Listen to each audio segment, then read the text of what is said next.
Sa gabi, bago ka mahiga, bago ka matulog, lumuhod ka sa isang sulok.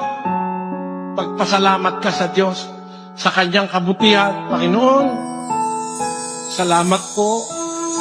Iniligtas mo kaming pamilya sa maghapon. Salamat po sa mga biyayang natanggap namin.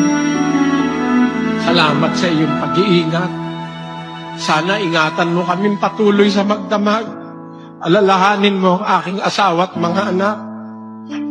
Sana po, iligtas mo sila sa mabibigat na karamdaman. Sana'y makapagpatuloy kami ng aming pagsunod sa kalooban mo hanggang sa katapusan. Maraming salamat po sa iyo, Ama. Amin. Sa pangalan ng aming Panginoong Hesus. Amin. Kapiraso lang yon, mga kapatid.